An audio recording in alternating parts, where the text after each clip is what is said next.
The global economy is fundamentally different today than it was yesterday. The system of global trade anchored on the United States that Canada has relied on since the end of the Second World War, a system that, while not perfect, has helped to deliver prosperity for our country for decades, is over. Our old relationship of steadily deepening integration with the United States is over. The 80-year period when the United States embraced the mantle of global economic leadership, when it forged alliances rooted in trust and mutual respect, and championed the free and open exchange of goods and services, is over. While this is a tragedy, it is also the new reality. That's Canadian Prime Minister Mark Carney talking about the relationship with the United States, describing the fallout from Donald Trump's tariffs. It's clear from Carney that things are not normal and they never will go back to normal. Canadians are donning the slogan, elbows up, in order to explain the tack they're taking against the United States aggression. Colin Robertson, a former diplomat and somebody who specialized in U.S.-Canada relations, says it this way. There's now a sense that this kind of big brother who was benevolent and benign and often protective is now a predator, an abuser. That's shaken Canadians, Robertson told Aaron Rupert at Public Notice. Today, we talk about the fallout from the tariffs, the ways they were calculated, the ways that they are meant to repeal the 20th century in order to take us back to the 19th. We also discuss Cory Booker's historic filibuster, what it means for the Democrats as they try to regroup and fight back, and the victory of a liberal judge in Wisconsin in the face of Elon Musk's onslaught of funding and cash in the state. I'm Brad Onishi, and this is the Straight White American Jesus Weekly Roundup.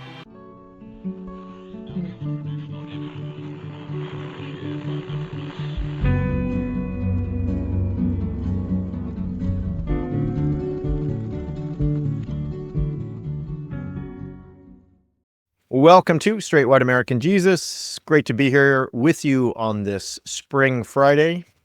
As always, here with my co-host, Dan Miller, professor of religion and social thought at Landmark College, and here in like balmy New England where it's like 65 degrees today. So, you know, in what we also call mud season up here, because now everything's just muddy, but it's warm at least. So that's good.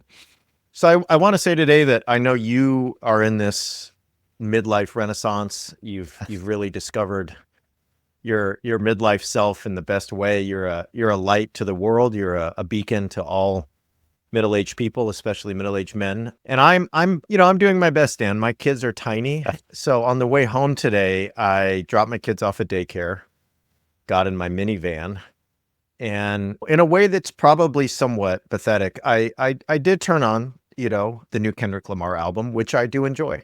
And makes me worried for Kendrick Lamar, because if I like it, it might mean that he's not going to be popular very much longer or cool.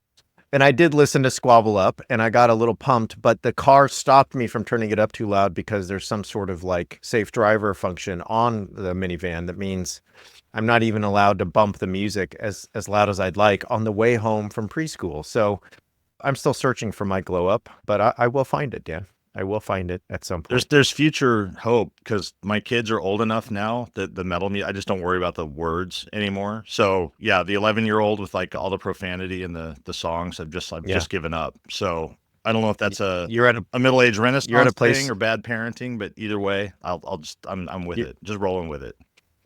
Your 11-year-old's teaching you new cuss words you've never heard of. You're like, oh, that's a good one. Wow, nice. Yeah. Okay. You could educate at this point, so it's fine. It's like. All right, people.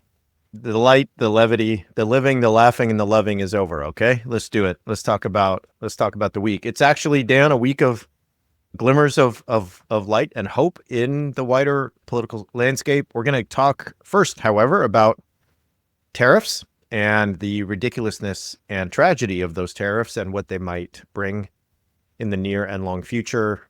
We're going to talk about then Cory Booker's historic filibuster and the ways he inherited certain historical voices, stomped on others, and if it means anything going forward. And finally, we'll get to Wisconsin and a victory for a liberal judge there in the face of Elon Musk offering people $1 million if they vote and pumping about $20 million into the state for that election. That is part of a larger picture related to Florida and some other places that we'll get to. So let's jump in and talk about these tariffs, which are, there's sometimes words escape you, Dan. Nonsensical, ridiculous, but I'll let you explain some of the facts so we understand. Go ahead. Yeah, so hopefully we'll do all right here. Tariffs, math, economics, it's all the stuff that the humanities people are all about, clearly in our wheelhouse. But yeah, so Trump has been, he ran on tariffs. He's got this, I'm sure we'll get into this, this weird, like, tariffs will fix everything kind of mindset. It's going to fix trade. It's going to fix the economy. It's going to fix like everything. Trade, tariffs will just magically do this. It's impossible to know with Trump how much he believes that or how much he doesn't, or like what's ignorance and what's obfuscation and, whatever. But this week, they promised, this big unveiling of the tariffs. I remember, I was just kind of waiting all day, like kind of wondering like, when are they going to actually come out? And he did. The long and short of it is, right, his tariff policy was unveiled. It's bigger and more aggressive than even most pretty pessimistic estimates thought that it might be. Excuse me. It's about a 10% minimum tariff on virtually everything entering the country. And of course, I think everybody knows a tariff's just like a tax on imported goods. So like boost the price by 10%. And they've been pitched as reciprocal tariffs. So like 10% on everything. And then other countries get a quote unquote reciprocal tariff, which implies that, they're putting tariffs on American goods. So we're retaliating. That's the implication there. And some of those are much, much higher. Like, I think China at this point is somewhere in the neighborhood of like 50-something% tariffs on some items. Lots and lots and lots of issues with this. The first is the really arbitrary calculation that has come out. As soon as this came out, people were like, where did they get these numbers from? How did they develop this? And somebody, the name is escaping me. There's a journalist who kind of like put it together. It was like, I think this is what they're doing. And that's been confirmed from the Trump administration. So it turns out, first of all, that the reciprocal tariffs are not actually reciprocal. There was no tariffs were actually used in calculating the rate. So in other words, they did not look at what other countries do to U.S. exports in terms of tariffs and then calculate a rate. They didn't even look at tariffs. They had this weird, people will have seen this weird math thing where basically what they did is they took the trade deficit we have with a given country. They divided that by the number of exports that it has to the U.S. and then cut that number in half, and that's the tariff amount. And everything I have read from every economist, from every, economics journalist, from everybody is like, this means nothing. It's literally just like numbers on a page for, there's no economic basis for this. There's no reason why this would be the calculation. I think it's very much a move of the Trump administration to try to look like there was sophistication and deliberation in a policy here when there wasn't. Among other things, one of the things that this means is that companies that rely on foreign supply chains are likely to be hit really, really hard by this. And that's going to bring on all the knock-on effects that people are worried about economically. The second piece of all of this is I don't think anybody's clear on what exactly Trump's policy goals are. As I said, he just invokes tariffs like a magic wand, that's going to fix everything. He says it's going to bring manufacturing back to the U.S., but companies are not relocating to the U.S. or, dumping billions of dollars into building new factories and things like that because Trump is so mercurial and nobody has any idea if these are going to stay. Are they going to make it past midterms? Are they going to stay past an additional president? What is actually going to happen? I should give a shout out. I had a coaching client I was talking with the other day who tangentially is related to this. And he made the point, he was talking to a CEO of a company recently that has manufacturing plants in Mexico. And that CEO said, if we build another plant, we now have two plants. Like we have a plant in Mexico and have a plant in the US. Like, what are we going to, what are we going to do? Why would we do that? It's cheaper to pay the tariffs or even take a loss than it is to relocate the plant. So anyway, there's that piece of it. Peter Navarro, top trade advisor of the Trump administration, insists the tariffs are not a negotiating tactic. Commerce Secretary Lutnick said that the president is not going to back off, but Trump himself describes the tariffs as giving us a great power to negotiate. So it's nobody, including other countries, is clear. Are these here to stay? Are these real? Are they posturing? Are they things that are going to be rolled back? Is it a negotiating tactic? Nobody knows what the goals are, including figures in Congress who are starting to get really nervous about this. And then the third point, of course, is the immediate negative impacts. Stocks had their worst day in 5 years, and that's usually something the Trump administration is very into, watching the stocks. They had touted, the markets taking off when he was elected, and of course, all of those gains are gone. People fear, longer term, then price hikes, inflation, a possible recession. Countries like Canada and China have already announced other retaliatory tariffs to this. And so we just don't know where this goes. So all of this means, on top of it, layer on top of all of this, is that lots of observers, again, including members in the GOP, they don't know whether the Trump administration has the competency to manage this. It's turned into a crisis. They don't know if they understand really what they're doing or what the significance of this is. I think you're going to walk us through some historical dimensions, like Trump likes to tout, policies from like 100 years ago on tariffs and this and that. And most historically minded folks that I have read have said, you can't compare, the American economy and the international global economy now to like what the world was like 100 years ago, and a million reasons why this doesn't just magically work. And guess what? 100 years ago, it wasn't a panacea either. On and on and on. So that just sort of brings us up to what some of the developments were this week. I'm sure if I clicked, I've been teaching this morning, if I clicked on the news that I haven't read today, there's probably new updates and new retaliatory tariffs and things like that. But I'll throw it over to you for like your impressions, thoughts, other things that you felt are relevant about this or most pressing. Oh, there's so much to say, and I do want to reiterate what you said. We're not economists. This is not a show about, this is not two economists sharing their public views on things. So we're not going to get out beyond our skis. We're not going to pretend that, oh yeah, of course we're experts on this, and we've spent years in graduate school studying the economics of this. I want to provide some historical perspective, but I also just want to provide perspective from actual economists. So I will say that I think the leading kind of public economic voice on this has become Douglas Irwin, who is a professor of economics at Dartmouth University, or Dartmouth College, I should say. And Irwin says this about he wrote this in recently. He says, reciprocal tariffs make no sense. And this is in the communist liberal rag called the Wall Street Journal. He says a reciprocal policy would enormously complicate the U.S. tariff system. The harmonized tariff schedule of the U.S., which details individual rates on particular commodities, has about 13,000 line items. The U.S. trades with 200 countries.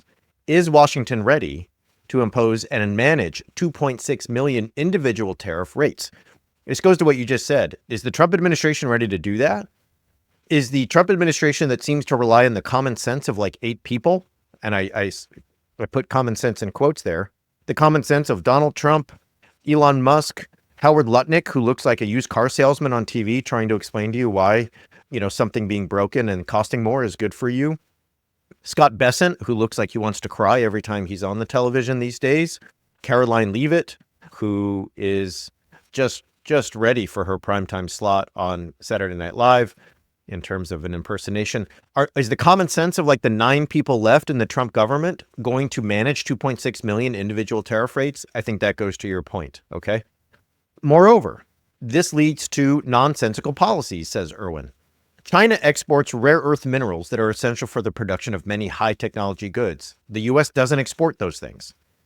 If China were nonetheless to impose high tariffs on them, would the U.S. be required to impose real prohibitive duties on mineral imports from China? So China's like, hey, we're putting tariffs on the minerals we export. And the U.S. is like, well, we're going to do that too, except for we don't have any of those and you don't want anything from us in that domain. So this makes no sense, as Irwin says. It also isn't clear if reciprocal really means reciprocal. So there's a lot of questions about whether or not the U.S. will match tariff rates on products from countries with lower tariffs on U.S. goods. If New Zealand doesn't impose any import duties on dairy products, will the U.S. allow all New Zealand dairy into the U.S. duty-free? I'm not going to go further into the economic weeds.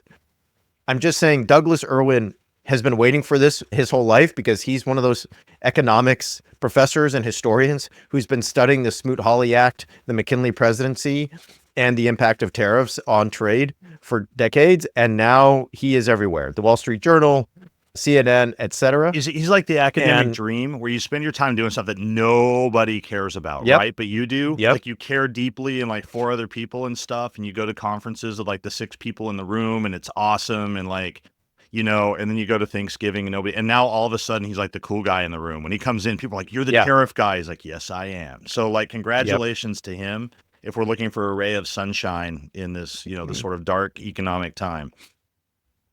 So to get away from the kind of economics into the history, one of the things that I think some people listening will already be aware of, but it's worth just mentioning, is Trump, used to be somebody who mentioned Andrew Jackson as his kind of presidential forerunner and person he looked up to. He's often now talked about William McKinley, who, again, kind of a forgotten president that nobody really talks about, not in that dinner conversation of, who's your favorite president? Oh, Abraham Lincoln. Oh, FDR. Oh, I'm a Teddy Roosevelt guy. Nobody says McKinley, okay? And you can tell I don't enjoy those kinds of dinner parties. You do not invite me if that's what you're going to ask, okay? So let's just leave that. So who's William McKinley? McKinley is somebody who's from Ohio, plays many roles in government, Congress and Senate, and governor, and then becomes president. He was famous for being the kind of tariff king, the guy that said tariffs are really important. They will help us. And Trump seems to think that McKinley represents this age in American economic and expansionist and political history that he wants to emulate. He thinks that we as a country were rich and prestigious and full of cash during McKinley's time. And when he thinks of McKinley, he thinks of somebody who raised tariffs, who wanted to participate in a kind of isolationist or protectionist politics, and who, as a result, was able to, bring the U.S. into what he thinks of as kind of its world power status.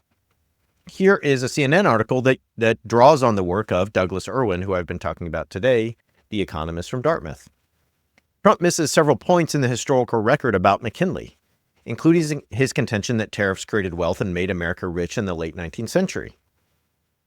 This whole late 19th century was a period of expansion. Tariffs themselves probably didn't make a huge amount of difference one way or another. That's Irwin, the economist. What was part of this 19th century puzzle, Dan? Technological advances, electricity, telecommunications, railroads, industrialization. That helped feed the growth. You know what there was also? There was immigrants coming from Central and Eastern Europe that acted as cheap labor. Now, I'm not going to overlook that labor history because this is also the time of Chinese exclusion and all of that. There was a deep hostility to Asian people.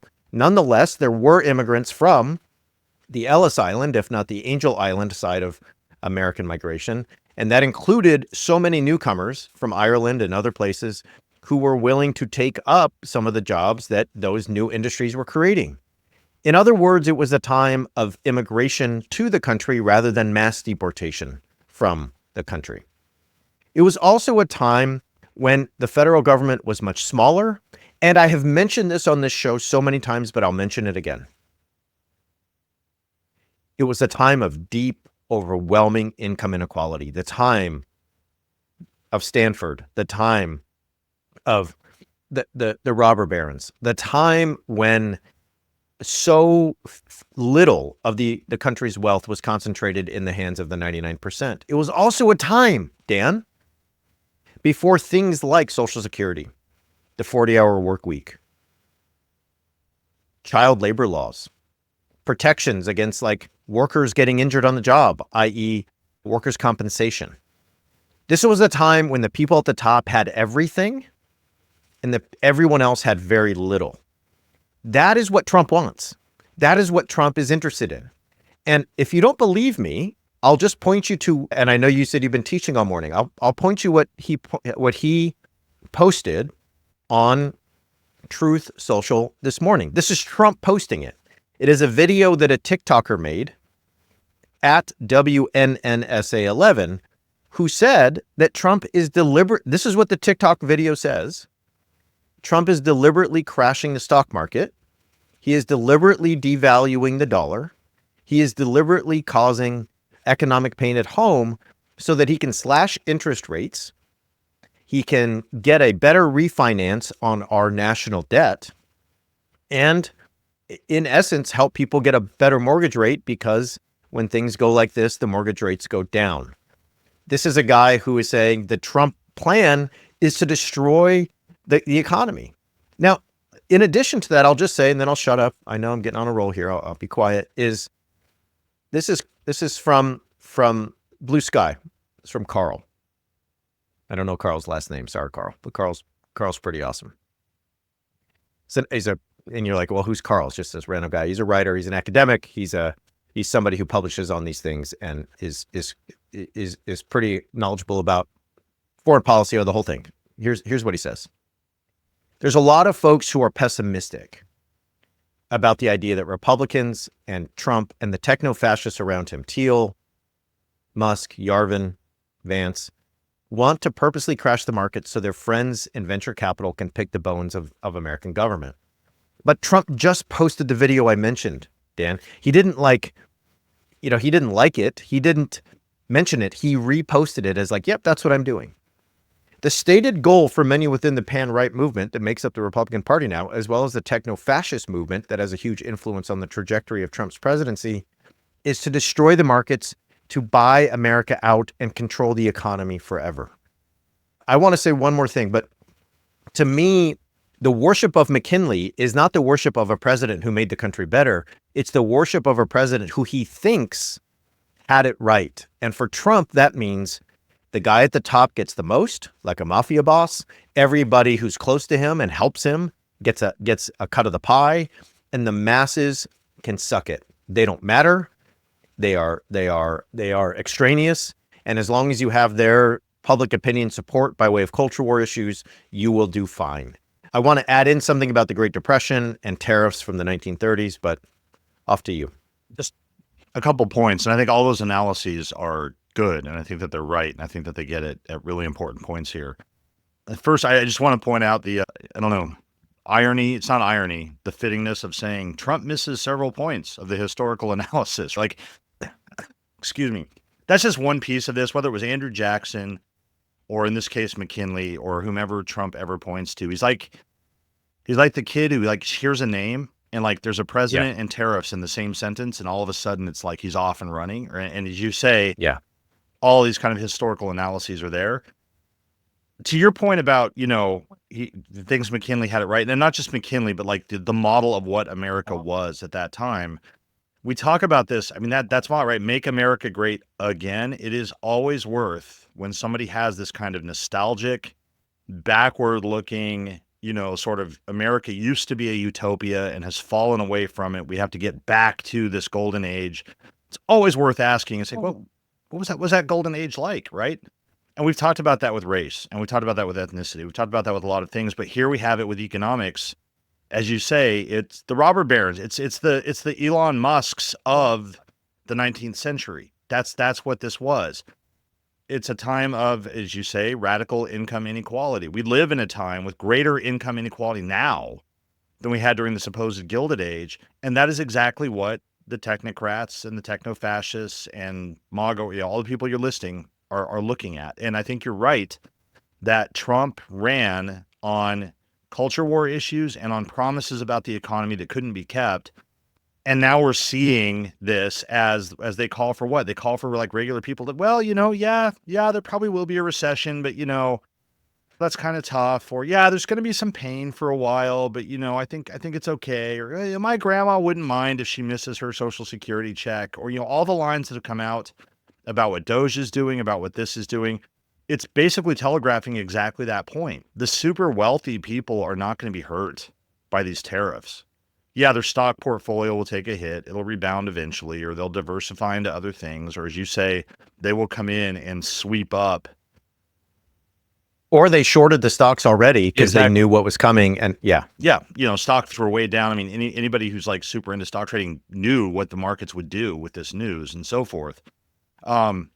Sacrifices for the little people, sacrifices for the people who don't matter. And as you say, and I think that this has been a part of the MAGA playbook. I think it's been a part of the Republican playbook for a really long time before the distinctions of the MAGA movement, is to get people to focus on hating people who are different from them, to get them to shift blame to, say, you know, brown people across the border and whatever, and not to look at what the rich and elite and powerful in this country are doing to them. And I think this is more of it. And I think the ironies abound there when you have a populist movement that positions itself as being anti-elitist, but what they're worried about is whether or not like kids can compete on the high school team with, you know, kids of their identified gender, and not destroying people's retirement funds or making it so it's impossible for small businesses to keep going or whatever else is going to happen from this. So I think all of that is there. And again, just to let people know, I don't think Trump is playing 3D chess, but I think that a lot of the people advising him are knowing exactly what this is going to do. And again, all these things are not bugs, hurting regular people, trampling over regular people, calling for people who cannot afford to make sacrifice.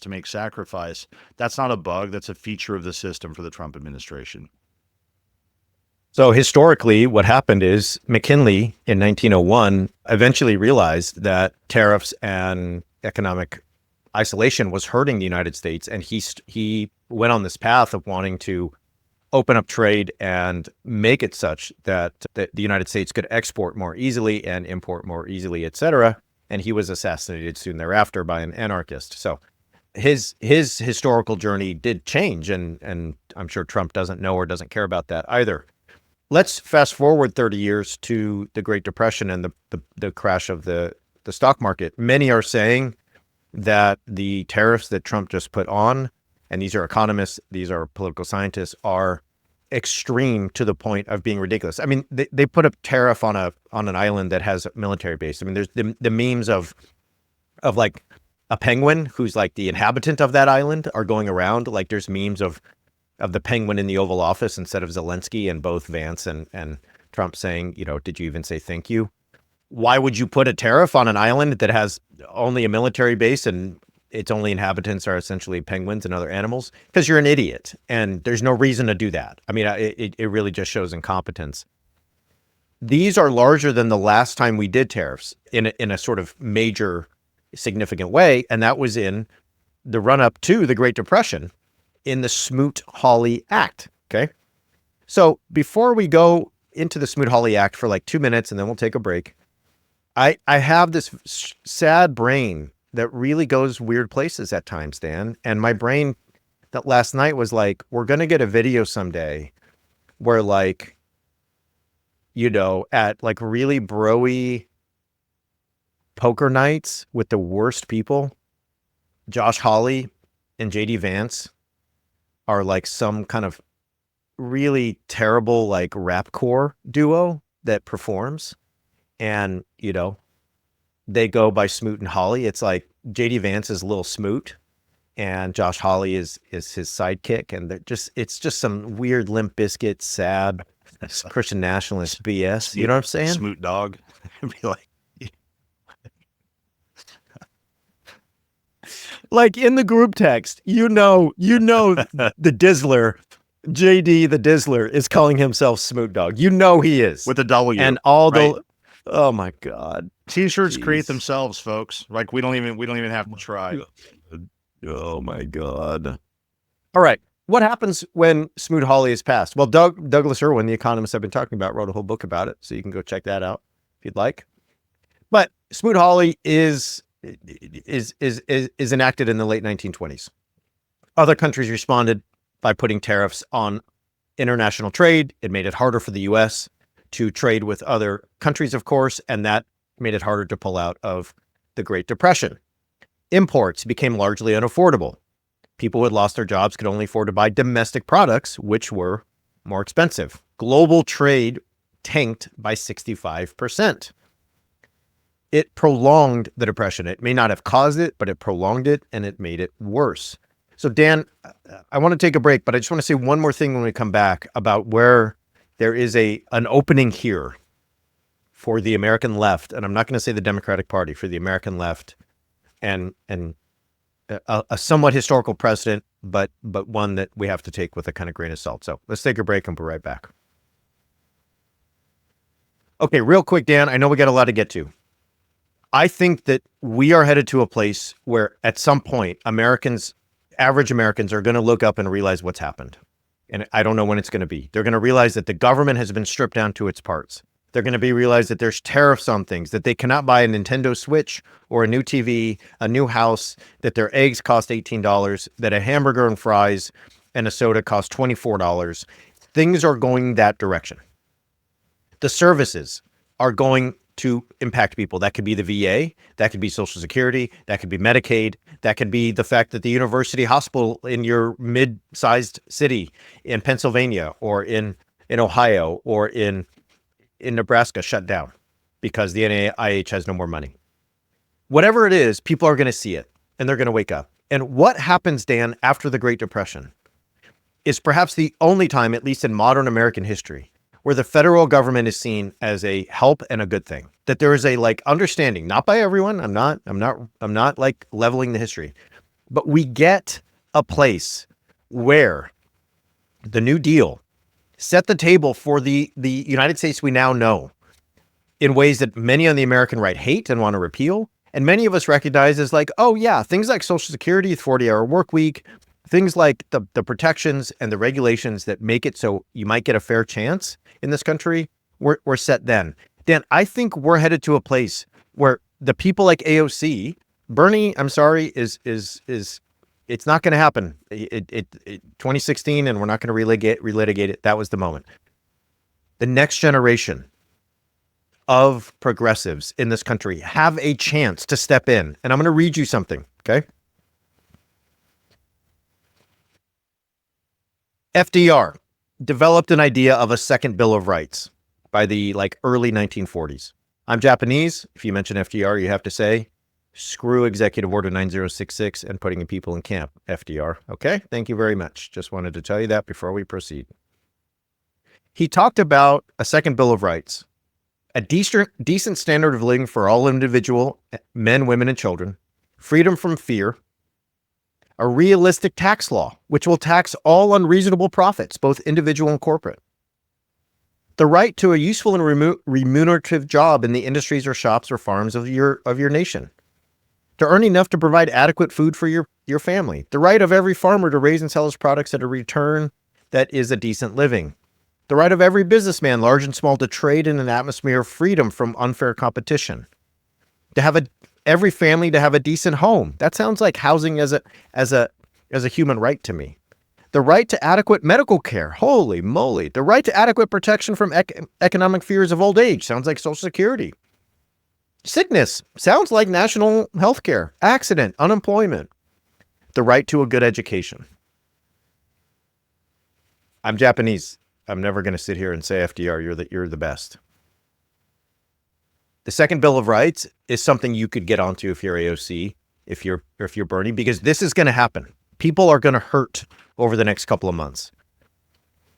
I'm reading from Eric Alterman's The Cause about American liberalism, page 13, and then I'll shut up.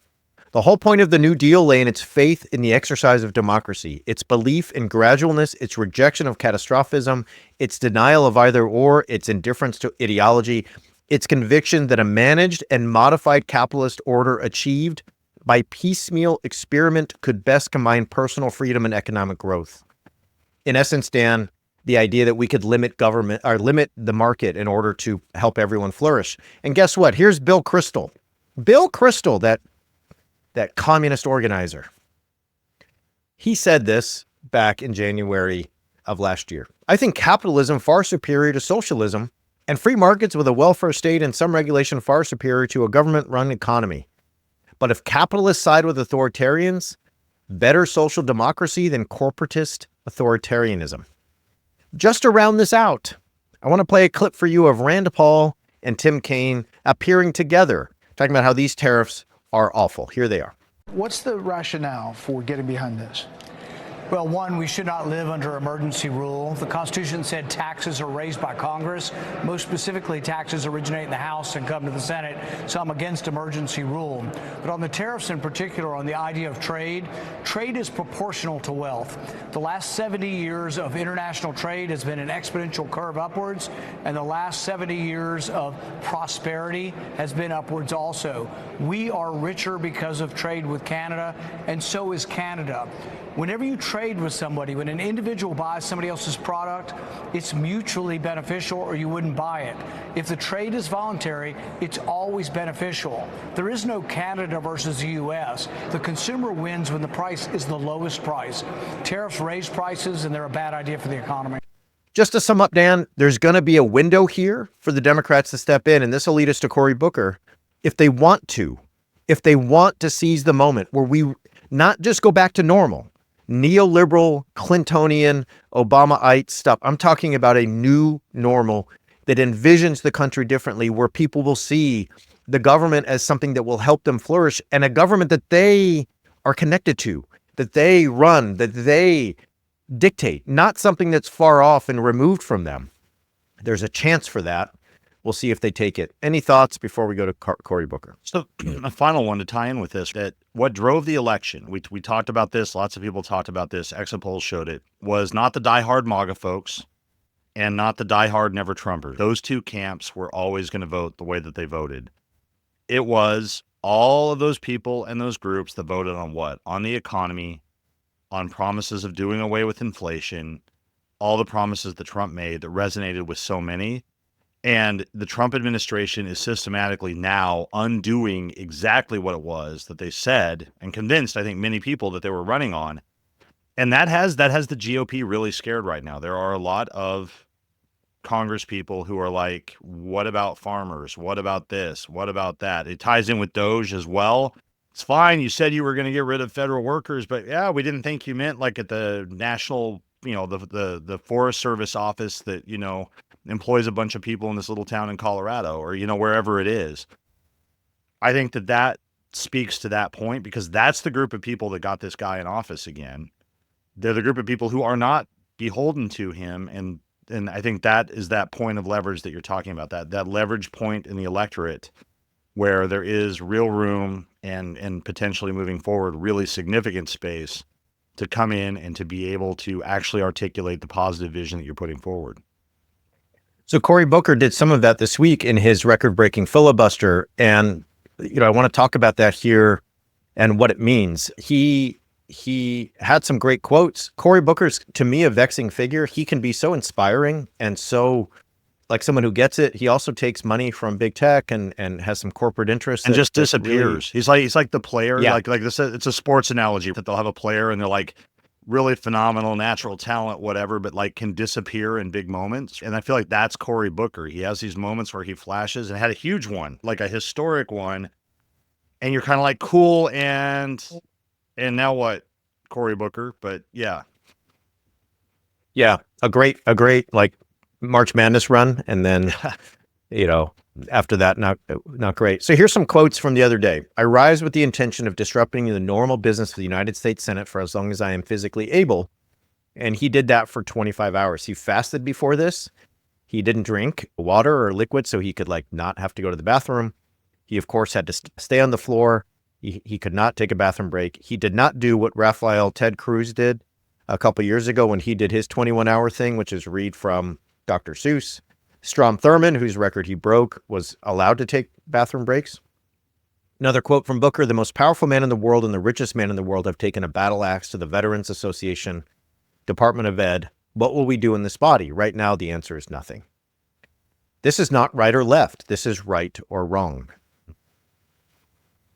Let's get in good trouble, echoing John Lewis. Staying on John Lewis wouldn't treat this moral moment like it was normal. Where does the Constitution live? On paper or in our hearts? So, that's a strong quote that resonated with a lot of people. Where does the Constitution live? And what does it mean to us? He talked about Trump making fun of disabled people, breaking promises, and Musk and him saying that we should cut health care from the sick and needy so that they can have tax cuts for everyone else. Some quotes that I think really resonated with folks beyond those policy things and those Trumpian things. If America hasn't broken your heart, then you don't love her enough.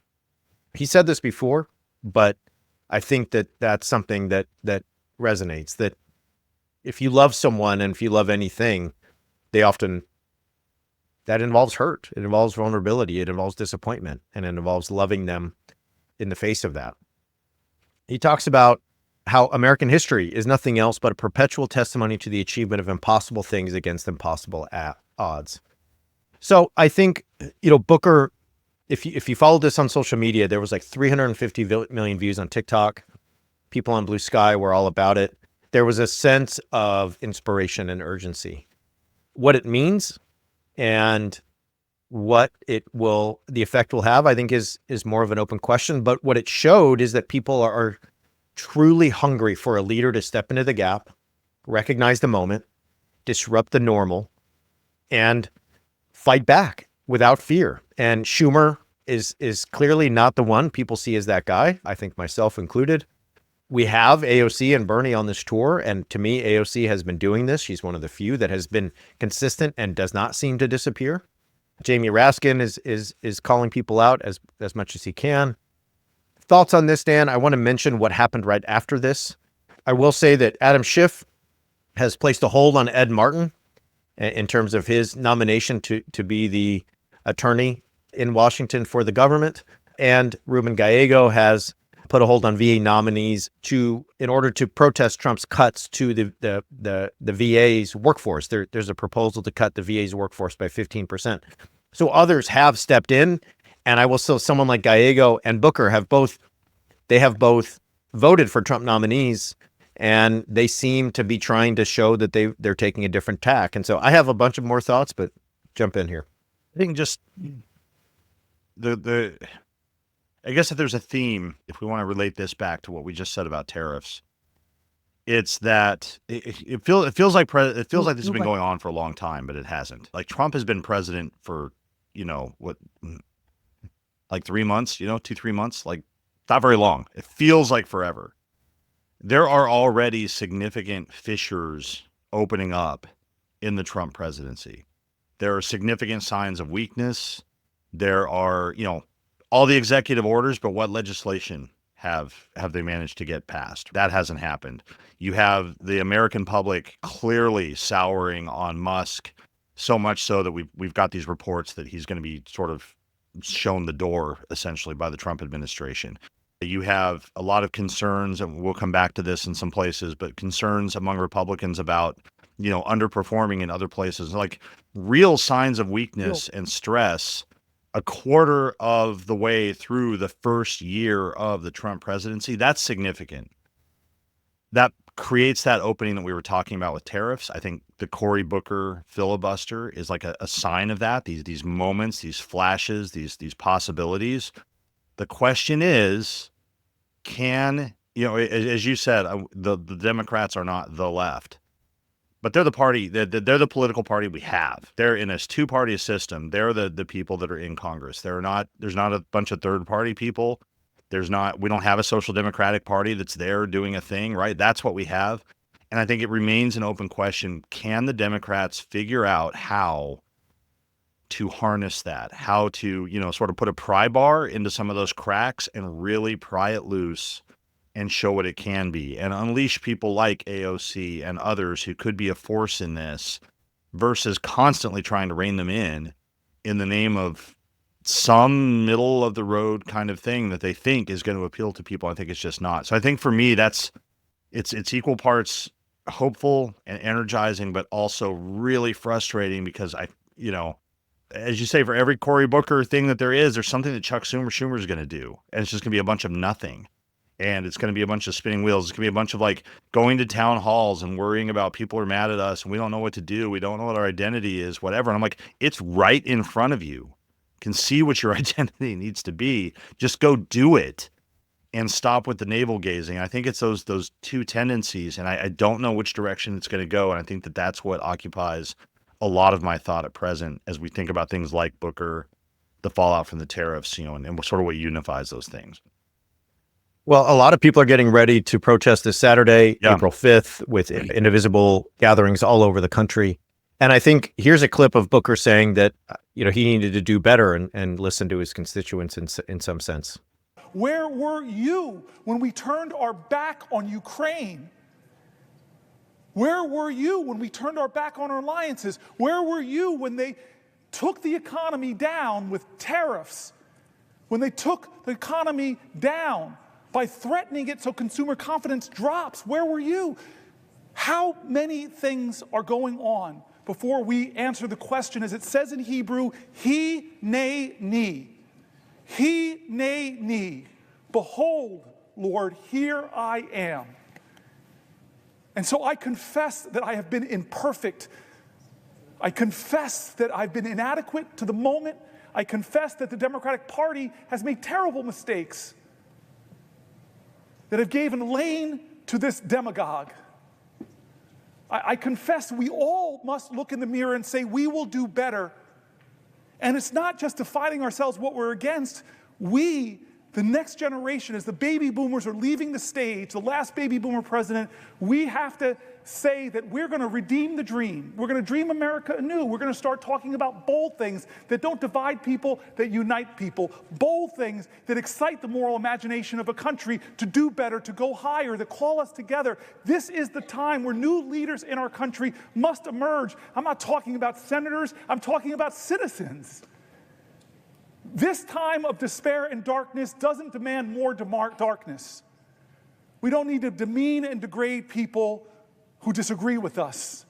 This is a time for us to do something bigger than that. Do you think Martin Luther King in Birmingham hated Bull Connor or said, I'm going to defeat this guy by bringing bigger dogs and bigger fire hoses? No.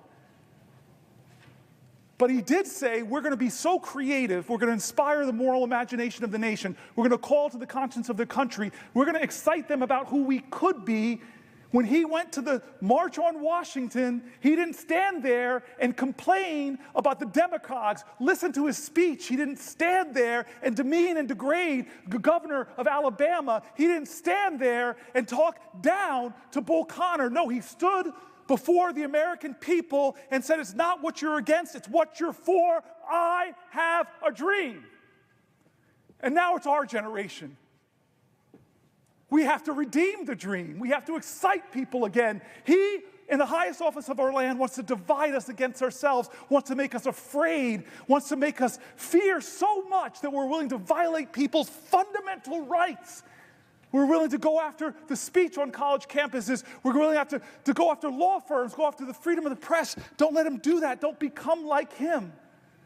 Be an American that says, I look to the future and I'm excited. Yes, things are tough right now. They're hard, they're scary, they're hurting, but we can overcome this. Our American history, if it's nothing else, American history, if it's nothing else, it is a perpetual testimony to the achievement of impossible things against impossible odds. We are a nation that is great, not because of the people that are trying to whitewash our history, to remove great people, Native Americans, black people, and women from our military websites. I don't want a Disneyfication of our history. I don't want to whitewash history. I don't want to homogenize history. Tell me the wretched truth about America, because that speaks to our greatness. And so what do I want people to do? It starts with us, man, and you're doing it. I've seen courage of my colleagues. We're doing it, but we have to do more, and I'm sorry. I'm not going to be a politician that's going to say, we are going to do more for you. I'm going to be a politician. I'm going to be a leader that demands more from America. So in that clip, I think, we can take something away that says, yes, and I've talked about this with Andrew Seidel, when you call your reps, when you write the postcards, when you continue to be a voice that they hear, they eventually will listen in the case of Cory Booker.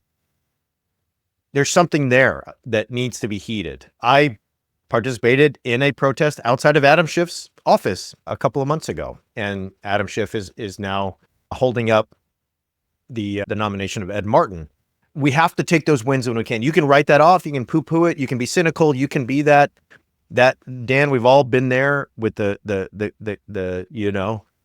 leftist smoking a cigarette at the grad school lounge saying, oh, none of this matters anyway, and this and that. And it's like, you can go there if you want. You can be that guy in the play, or you can say, this is a win. What Cory Booker did was a win in some sense. Now, what bothers me is as soon as he was done, Chuck Schumer allowed for unanimous consent in the Senate. And Booker said in an interview that he was not against blocking unanimous consent and shutting down the Senate because he's worried about the procedures in the Senate and everything you kind of move over here has an effect that comes back at you, that the sort of dialectic of the two-party system is always going to get you in the end. I understand that. I get it. But as soon as he was done talking, they confirmed Matthew Whitaker to be the representative, or I should say ambassador to NATO for the United States. Whitaker used to be Jeff Sessions' kind of top attack dog, but he's somebody, Dan, who just claims that he has a biblical view of justice. He has said that if somebody has a good worldview, they'll be a good judge, but I quote, and if they have a secular worldview where this is all we have here on earth, then I'm going to be very concerned about how they judged. He's a Christian nationalist through and through. I mention him because he's the guy that got confirmed like 20 minutes after Booker got off the floor. I understand Booker saying we got to be careful with the Senate. I'm also here to say they let a robber baron have our Social Security numbers. He was at the Treasury doing God knows what with a 19-year-old named Big Balls. He just put tariffs on an island with no humans. This is not Ronald Reagan. It's not George W. Bush. It's certainly not Dwight Eisenhower. It's not even William McKinley. This is a moment where the democracy itself is on the brink. We had a clip of the Prime Minister of Canada saying, it's over. The last 80 years of trade and relationship is over. The EU and Canada are now gathering together to form an alliance without us. The EU is trying to find another place to buy its weapons. I mean, there's anecdotal evidence. I have people on my social media who are at like large metropolitan airports sending pictures, and they are dead zones because no one's coming. I mentioned last week, all the Canadians in my parents' like retirement community are selling their home. Like, we're going to start to see it this summer. This is a different country now. So I get Cory Booker and I get Schumer and those people, decorum and playing the chess game. It just seems like McConnell figured this out way sooner than you guys, and you guys are still so worried to pull a trigger. And we're just sort of right on the teetering on the edge of the end of this democracy. And you're still allowing, after a 25-hour filibuster, them to put through Whitaker as the ambassador to NATO. It's not going to feel like enough to the electorate, and it's certainly not going to do that much to prevent what's happening now. Final thoughts on this before we jump into Wisconsin. Yeah, I just to reaffirm that, I think it's interesting that you bring up some of these points that we do about the return to normal business and so forth. And I think that is, yeah, that's the thing, right? Can this be more than symbolic? I guess is where it comes to me. Can it be more than, oh, look, Cory Booker did this thing and it's a big deal and it's the longest ever. What a neat symbol of opposition that then is undone immediately by actual practices. Can we actualize it? I think we can. The question just remains an issue of political will. And I've said this before, maybe I'll close this. The weird thing about the Democrats for me is they keep talking about what a low point they're at. They're polling worse than they have. Like, you have nothing to lose. You just lost the elections and stuff. So take a damn swing. Like, what are you worried about? Like, the worst happened already. And the benefit, like anybody out there who's ever experienced some life event that's really terrible, the collapse of a relationship, the loss of a loved one, whatever, something awful. One of the things that can happen is you have this weird experience where like, oh, wait, the really terrible thing already happened. The thing that I was living in fear of already happened, and I am now free to go a different direction. And the Democrats have that, and they just can't seem to figure it out because they're still living 25 years in the past. Like, the dude who incited a coup had classified documents in his toilet, wanted the vice president to not certify an election, and then was like, yeah, hang him. That guy is the president, and he let Elon Musk, the richest man in the world, destroy our government. They destroyed the CDC. They destroyed it. Dan, like, I have little tiny children who are going to grow up in a country with no Department of Ed, with huge classrooms and less programs and less like anything for anybody who has any kind of different kind of ability or neurodivergence or anything else, special need. We're going to live in a country that our food is like not protected. The safety regulations. Robert F. Kennedy just destroyed Health and Human Services, let go of tens of thousands of people. Like, I'm sorry, but there's nothing normal here, and there may not be a Senate much longer. Like, I feel like it's sort of like Brutus and Caesar and those guys are like, oh, let's debate it out in the Senate. And at some point there's no more Senate. There's not. There's a Caesar, and then there's just a ruler, and that's how the empire goes. All right, let's take a break. I'm going to calm down. Be right back. Dan, tell us about Wisconsin and more. I'm going to talk about Wisconsin and Florida, and maybe this gives us a little bit of an uplift right here at the end. And really, these are sort of, lead right into they are essentially my reasons for hope this week. But for those who followed it, there was a Wisconsin Supreme Court race. It had become a nationally significant and kind of like sort of a, the proverbial canary in the coal mine kind of election. It had come to national significance. It had garnered a lot of attention.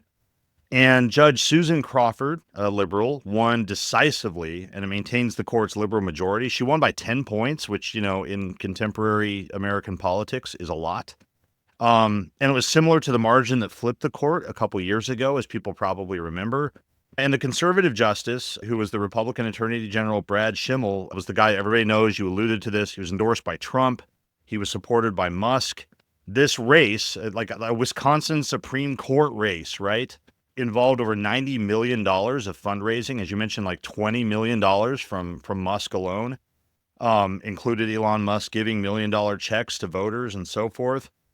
And Musk touted the significance of this race. He said it would decide the direction of the country and, quote, Western civilization, and that it would decide, quote, the future of the world. So Musk really hung his hat on this, put all this money into it, said it was so vital and important.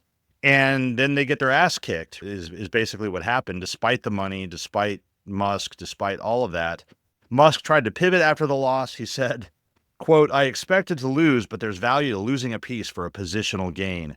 And presumably the gain is that an existing voter ID law in Wisconsin was enshrined in their constitution, and Trump and Musk have tried to lean on that as like the real takeaway from this. But this was a big black eye for the GOP. They thought that they had a chance to stem the tide of what they see as the leftward movement of the Supreme Court in Wisconsin. And it wasn't the only one. And lots of analysts have said, hey, we also need to look at Florida. So what was also going on in Florida, excuse me, is that you had two special House elections in Florida on Tuesday, replacing people that Trump has named to different positions and so forth. And they're in very comfortable Republican districts, red districts. There was no real possibility that they were not going to hold these. And the GOP did hold both seats as expected, but the Democratic candidates radically overperformed. Both candidates performed better than in 2024. I just want to remind folks, 2024 wasn't that long ago.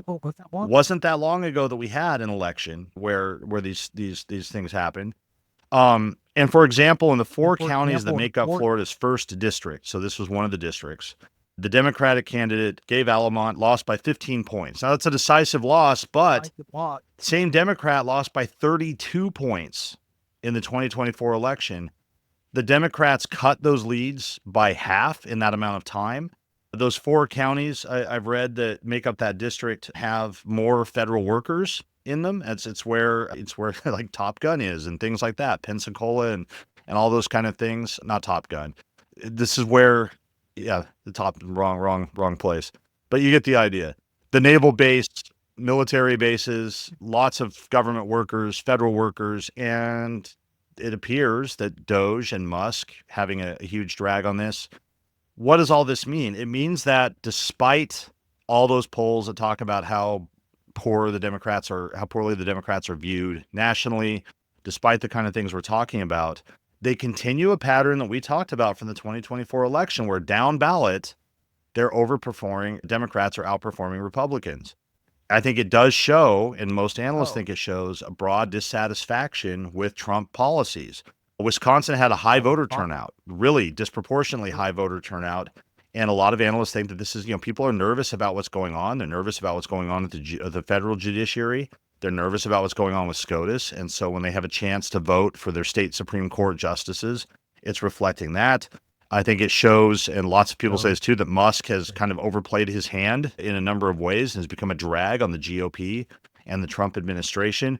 It shows all of these kinds of things. And I think, to lead into reasons of hope in a few minutes, this is one, is that, we're not that far from midterms. As I said a few minutes ago, we're starting to see real fissures and signs of what was already weakness within the Trump administration. All that the Trump administration apparently ever had was the shock and awe of executive orders and not a lot else. And that initial onslaught has happened, and it's real. The damage is real. The significance of it is real. I don't mean to minimize any of that. I don't want to minimize the significance of the damage of Doge, but we're beginning to see the limits of some of that and what happens when you need real governance and it's not happening and the population is already souring on your policies. I think all of these were on display in Wisconsin and Florida. Again, not alone in that analysis. Lots of people have made those points. But I think it was really significant things to look at, and something maybe a little bit more optimistic this week than seeing things that were going on with tariffs and things like that. So I'll throw it over to you. Well, the Wisconsin win means that there's a very good chance Wisconsin gets ungerrymandered. Yes. Which means that the Democrats have a much larger chance of sending 2 to 3 more representatives to Congress from Wisconsin. And Wisconsin, a state that is basically 50-50, like it's a super mixed state. And if you look at the numbers, it's right 50-50 Republican, Democrat, and like presidential elections, et cetera. But they often send 1/4 of their representatives are Democratic rather than Republican, meaning the Republicans have gerrymandered the state to the point where they are able to send way more to Congress than they should. This is what happens. And Wisconsin has these weird off-cycle, like March elections for the Supreme Court. When people show up for that, that's a good sign. It happened a couple of years ago with Judge Janet, and it happened again here. So my reason for hope is the fact that it now looks like Wisconsin will be ungerrymandered. That is what we need. That is more of what we need. These things do matter. I'll also throw in one thing to mention is Elise Stefanik, my former rep when I lived in upstate New York, was supposed to, I don't know if there's a reason for hope, but it goes to your point. She was supposed to be the ambassador to the United Nations. She was called back to be a just run-of-the-mill congressperson because they're worried about their majority in the House, and Trump is already looking to 2026. I think this is why you're going to see less Musk. Musk has become a toxic figure. He's deeply unpopular, and people are pretty like fed up with seeing Elon Musk all the time. He's lost something like 1/4 of his net worth because of the pushback against Tesla and everything Musk, right, at the popular level. I just want to say too that talking about how this election is going to be the fate of Western civilization is some true red-pilled horse shit, Elon Musk. Yes. What is Western civilization? Go read a book and stop telling everyone empathy is a problem. That's number one. Number two, saying, oh, I expected to lose is some real loser horse shit too. Okay? Let's just say that publicly. That is loser shit. You heard it from me.